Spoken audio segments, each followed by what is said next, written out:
जय हिंद साथियों, मैं सुनील रोशन स्वागत करता हूं आपके अपने YouTube channel physical education arena में।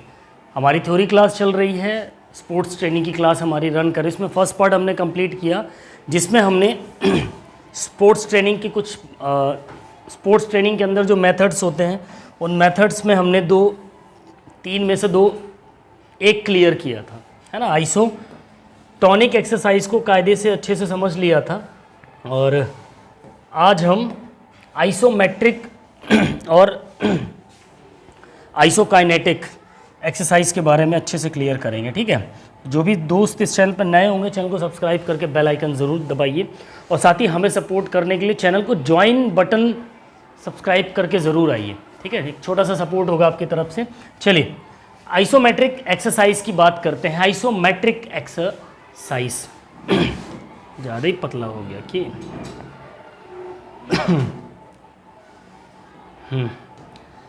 Isometric exercise. तो आइसोमेट्रिक एक्सरसाइज में क्या है, दो शब्दों से मिलकर बना है, दो वर्ड से, आइसो और मैट्रिक।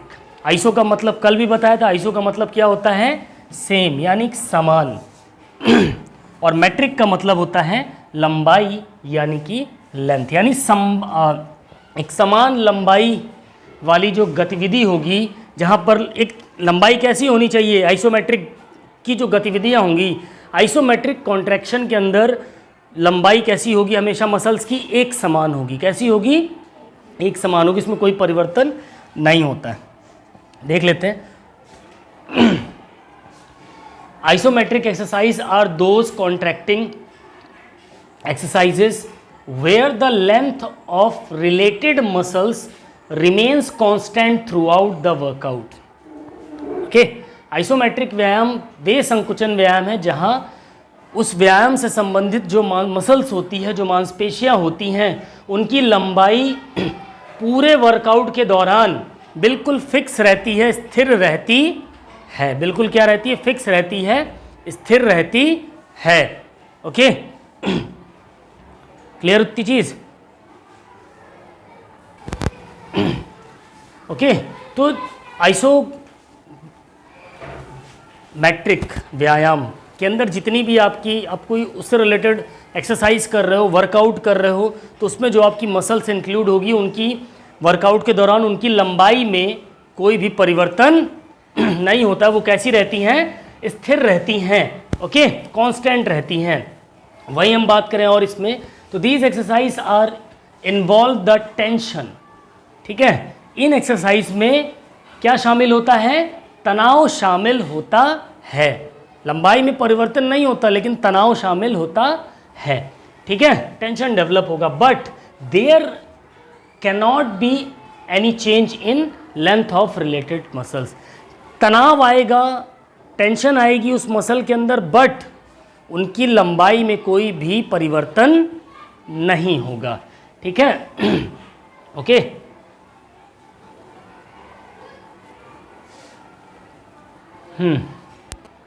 लेकिन स्थिर स्थिति में वजन रखने वाली संबंधित मांसपेशियों की लंबाई में कोई बदलाव नहीं हो सकता है।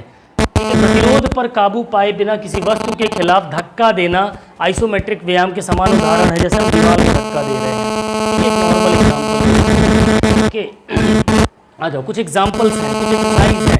जैसे प्लैंक पोज में अगर आप हैं, इस पोज के अंदर अगर आप हैं, तो आप किस एक्सरसाइज कर रहे हैं, कौन सा कॉन्ट्रैक्शन हो रहा है, आइसोमेट्रिक कॉन्ट्रैक्शन हो रहा है। अब देखिए, जिस भी ये पोजीशन में है, तनाव तो बढ़ रहा है ना, बॉडी में टेंशन आ रहा है ना, लोड पड़ रहा है ना, लेकिन कोई भी मसल में कोई परिवर्तन होगा, कोई बड़ी छोटी होगी नहीं होगी, है ना। ऐसे ही सेम चीज आप दीवार पे ऐसे करके होल्ड कर लीजिए, चिपका करके दीवार पे, तो एक क्या होगा, तनाव पड़ रहा है, बट मसल्स क्या है आपकी, कांस्टेंट हैं। उससे रिलेटेड जितनी भी मांसपेशियों पे लोड पड़ रहा है, भार पड़ रहा है, वो कैसी हो जाएंगी, कांस्टेंट रहेंगी, स्थिर रहेंगी, कोई परिवर्तन नहीं होगा। वॉल सेट बोलते हैं इसको, ठीक है। और भी एग्जांपल्स आप देख सकते हो। साइड प्लैंक पोज में भी सेम यही चीज़ होती है, ठीक है। ग्लूट ब्रिज बोलते हैं इसको, क्या बोलते हैं, ग्लूट ब्रिज, ओके। और भी देख लो, ढेरों एक्सरसाइजेज हैं, ठीक है, जिनसे जैसे दीवार को धक्का मार रहे हैं, तो ये कैसी है, आइसोमेट्रिक है, ठीक है। पैर को ऊपर लाकर होल्ड कर लेना, ये रोक के रखा हुआ है यहाँ पर, तो इस पोजीशन में जब रहेंगे तो आइसोमेट्रिक होगी। इस तरीके से अलग अलग पोजीशंस है, एक्सरसाइजेस हैं। आप शीर्षासन की स्थिति में आपने अपने शरीर को खड़ा कर लिया, अब क्या मसल छोटी बड़ी होंगी? नहीं, लोड पड़ेगा, तनाव पड़ेगा, हाथ कांपने लग जाएगा, लोड पड़ेगा, लेकिन उनकी मसल्स की लेंथ में किसी प्रकार का कोई परिवर्तन नहीं होता है। क्लियर इतनी चीज़? आगे देखो और भी कुछ है एक्सरसाइजेस, ठीक है। ये इसलिए मैंने डाल दी ताकि आप इजीली समझ पाओ, ठीक है, कि आइसोमेट्रिक व्यायाम होते कैसे हैं या उनमें क्या मेन होता है, ठीक है। दीवार से सटकर खड़े हो जाना, हाथों को होल्ड करके रोक लेना, ठीक है। और भी बहुत सी पोजीशंस हैं एक्सरसाइजेस की, लॉन्चिंग वगैरह करना, ठीक है। डिप्स की पोजीशन बताई थी। चलो अब एडवांटेजेस की बात कर लेते हैं भाई साहब, फ़ायदा क्या होगा, यानी आइसोमेट्रिक एक्सरसाइज के फ़ायदे क्या क्या होते हैं, क्या क्या फ़ायदे होते हैं। Essential activity of rehability programme in the recovery phase injured athlete goes for this type of contraction, ठीक है। सिंपल सी चीज़ है, ये किसके लिए फ़ायदेमंद होता है? रिहैबिलिटेशन का जो कार्यक्रम होता है, पुनर्वास का जो कार्यक्रम होता है, उसमें ये एक आवश्यक गतिविधि के रूप में आ जाती है। रिकवरी के चरण में आपको फ़ायदा करेगी। घायल एथलीट इस प्रकार के संकुचन का उपयोग कर लेता है या कर सकता है। और क्या फ़ायदा होगा? आइसोमेट्रिक व्यायाम कहीं भी किया जा सकता है, इसमें ज़्यादातर बाहर कर सकते क्योंकि इसमें ज़्यादातर मशीनों की ज़रूरत नहीं पड़ती है ना, तो इसलिए हम इसको कहीं भी कर सकते हैं। और देख लो, ठीक है, क्योंकि आइसोमेट्रिक संकुचन में कोई विश्राम चरण नहीं होता है, ठीक है। इस प्रकार के कॉन्ट्रैक्शन में किसी प्रकार का कोई विश्राम चरण नहीं। जैसे हम सपोज दैट हम डंबल को उठा रहे हैं, ला रहे हैं, तब क्या हो, जैसे मैं डंबल को उठाया, फिर यहाँ होल्ड किया तो थोड़ा रेस्ट मिल गया, नीचे ले गया तो होल्ड किया तो थोड़ा रेस्ट आराम मिल गया। लेकिन इस आइसोमेट्रिक एक्सरसाइजेस में बीच में कोई रेस्ट नहीं, खटे बस। अब क्या होगा? आराम मिलेगा क्या? सारा लोड पड़ता रहेगा कि नहीं पड़ता रहेगा, है ना। इसलिए इसमें शामिल मांसपेशियों की कार्य कुशलता में क्या हो जाता है? सुधार हो जाता है। आपकी जो मसल्स होती हैं, इसीलिए क्यों अच्छे माने जाते हैं ये, क्योंकि आपकी मसल्स की जो कार्य कुशलता है, उनके काम करने की जो ताकत है, वो क्या हो जाती है? बढ़ जाती है ना। क्लियर इतनी चीज़? It is helpful development of special skills which need static movement of shooting, archery etcetera, ठीक है। विशिष्ट कौशलों में विकास में कुछ स्पेसिफिक स्किल्स की डेवलपमेंट में सहायता करती हैं आइसोमेट्रिक एक्सरसाइजेस, जिसमें जैसे हमारी निशानेबाजी हो गई। अब निशानेबाजी में क्या होता है? हमको हाथ को ऐसे करके क्या करना पड़ता है? रोक के रखना पड़ता है ना, एकदम रोक के निशाना लगाना पड़ता है। तो अब निशानेबाजी भी कैसा, जब एक निशानेबाज निशाना लगा रहा होता है तो उसमें कौन सा कॉन्ट्रैक्शन हो रहा है? हाथों में उसके आइसोमेट्रिक हो रहा है, क्योंकि ना उसकी लंबाई बढ़ रही ना घट रही, लेकिन टेंशन है हाथ में। तो तुमको पनिशमेंट दे देते हैं, जब तुमको क्या दे देते हैं? पनिशमेंट दे देते हैं जब तब। चलो, तो आप लोगों को कभी कदार मैंने पनिशमेंट दे दी, हाथ ऊपर करके खड़े हो जाओ, तब कैसी एक्सरसाइज हो रही है? आइसोमेट्रिक, ठीक है। अब एक, ठीक है, तो तीरंदाजी में भी होता है, ऐसे आर्चरी में भी होता है तीरंदाजी। निशाना लगा के ऐसे खींच के रखते हैं ना थोड़ी देर, तो वो खींच कर रखने वाली जो पोजीशन हुई, खींचा और होल्ड, तो ये होल्ड वाली जो पोजीशन हुई वो कौन सी होगी? आइसोमेट्रिक। ओके, तो इन सब क्या होता है, इसमें स्थिर गतिविधियां होती हैं, इसमें आपको काफ़ी देर तक रोकना पड़ता है निशाना लगाने के लिए। तो इसलिए इस प्रकार के जो व्यायाम पीछे मैंने दिखाए आप लोगों को, उसको करने से ये स्पोर्ट्स काफ़ी बेहतर हो सकते हैं, ठीक है। पूछे जाते हैं यहाँ से आपके सवाल। चलो नेक्स्ट, एडवांटेजेस ऑफ, वही चीज़ चल रही है। क्या क्या एडवांटेजेस हैं? It is an effective method to develop static strength, आपकी स्टैटिक यानी मैक्सिमम स्ट्रेंथ को डेवलप करने में, इंप्रूव करने में काम करता है, या स्थैतिक या अधिकतम शक्ति को विकसित करने के लिए प्रभावी विधि होती है। Muscle endurance is an assistant component develop, मांसपेशी शक्ति एक सहायक घटक विकसित किया गया है। मसल एंडोरेंस, ये नहीं होगा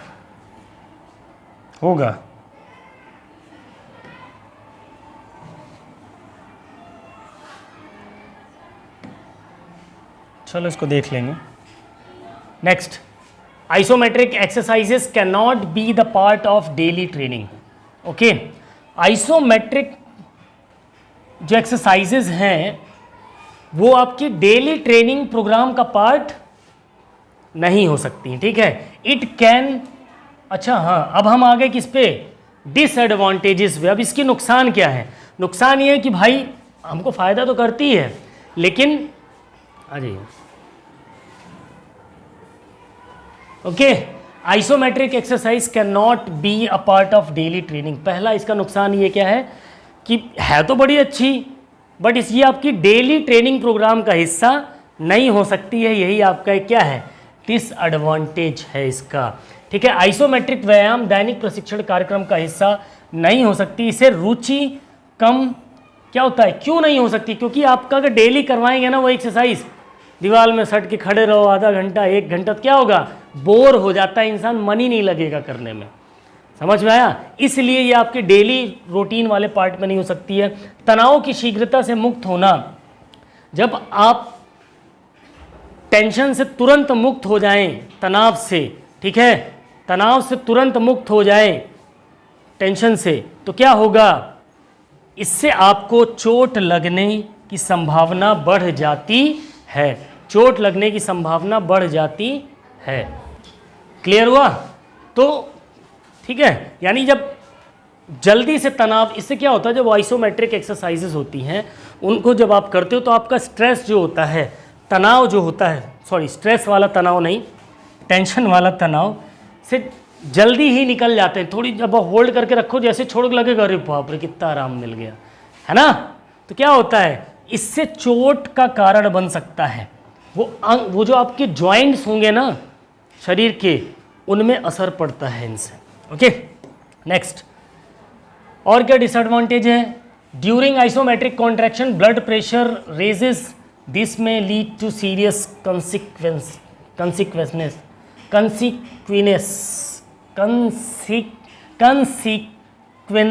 क्या दिया यार,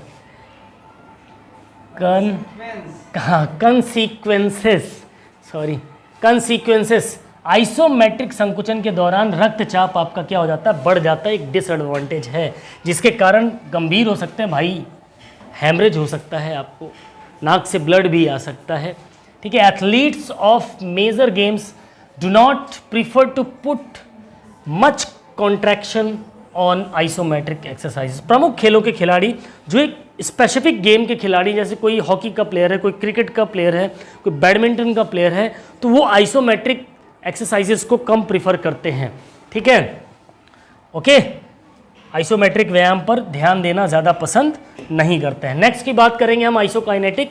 आइसोकाइनेटिक में आइसो का मतलब हो जाता है सेम, 2 शब्दों से मिलकर बना।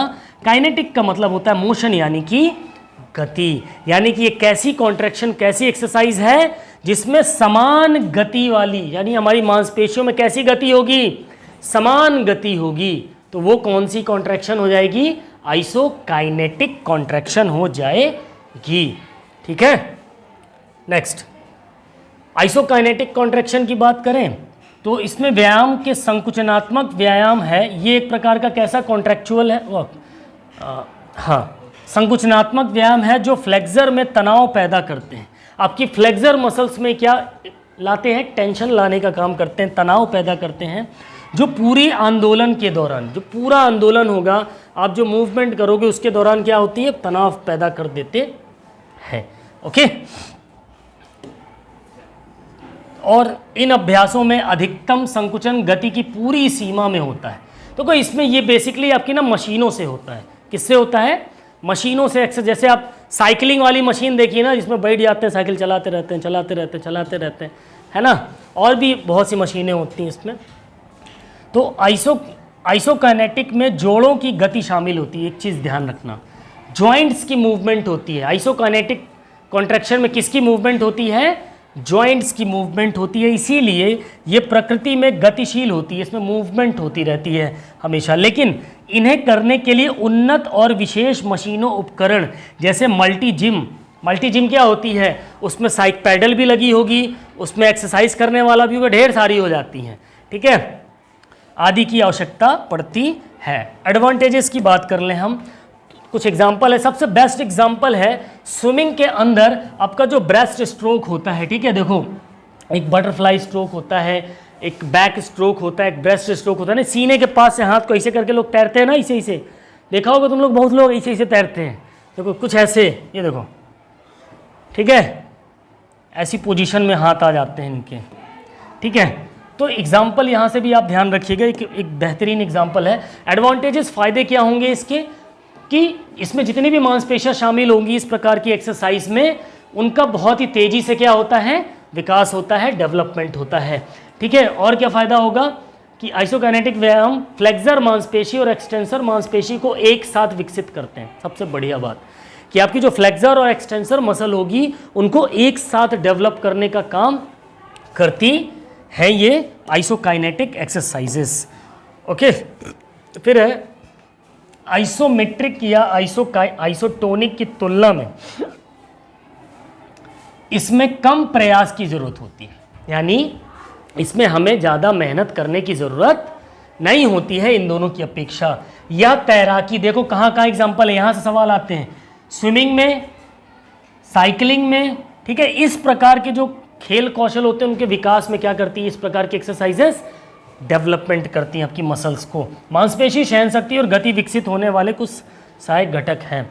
ये हर किसी में आ रहा है, वो सही बात है। मसल एंडोरेंस और स्पीड क्या है, ठीक है, ये आपकी मांसपेशी, सहन शक्ति, गति। अच्छा, मतलब जो आपकी आइसोकाइनेटिक एक्सरसाइजेज होती हैं ये आपकी मसल एंडोरेंस, आपकी स्पीड को विकसित करने का काम करती है, ठीक है। नियंत्रित गतिज संकुचन केवल उपकरणों के साथ किया जा सकता है। कुछ डिसएडवांटेज ले लो, क्या नुकसान क्या है भाई, डिसएडवांटेज मतलब क्या लाभ नहीं हो सकता कि भाई इसके लिए आपको किसकी ज़रूरत पड़ेगी, मशीनों की ज़रूरत पड़ेगी, ठीक है, नहीं है तो नहीं कर पाओगे, ठीक है। फिर गतिज उपकरण उन्नत हैं, क्या है उन्नत, मतलब बहुत सुपर क्वालिटी के, बहुत अच्छी क्वालिटी के, तो भैया महंगे भी तो होंगे, उनकी मेंटेनेंस का खर्चा भी तो आएगा, रख रखाव की ज़रूरत पड़ेगी, अलग से खर्चा करना पड़ेगा, तो ये एक नुकसान है, बहुत पैसा लगेगा। यह एक उन्नत विधि है, इसलिए कलाकार पर विशेष पर्यवेक्षण की आवश्यकता है। अब इसमें कुछ स्पेशल मशीन यूज़ होती हैं, तो उन स्पेशल मशीन को यूज़ करने वाला एक ट्रेनर चाहिए, वो आएगा, उस मशीन को चलाएगा, सिखाएगा, एक ट्रेनिंग देगा, वो अलग से पैसा लेके जाएगा, है ना, एक अलग से कोच की ज़रूरत पड़ जाती है, ठीक है। It cannot be performed anywhere, इसीलिए इसका सबसे बड़ा नुकसान क्या है, डिसएडवांटेज क्या है, इस एक्सरसाइज को हम कहीं भी नहीं कर सकते हैं, ऐसा ना मुंह उठाए कहीं कर लिए, ठीक है, तो इसको हम कहीं भी नहीं करते, कहीं भी नहीं किया जा सकता है, ठीक है। चलो, सो ये थी हमारी आज की पार्ट 2 स्पोर्ट्स ट्रेनिंग की क्लास। आई होप आज की क्लास आपको अच्छी लगी होगी। अगर आज की क्लास आपको अच्छी लगी तो चैनल को लाइक, सब्सक्राइब, शेयर ज़रूर करें, और साथ ही हमारे चैनल को ज्वाइन करके हमें सहयोग करने का सपोर्ट भी करें, ठीक है। तो मिलते हैं अपनी नेक्स्ट वीडियो में, तब तक के लिए बाय बाय, टेक केयर, जय हिंद, वंदे मातरम, फिजिकल एजुकेशन जिंदाबाद।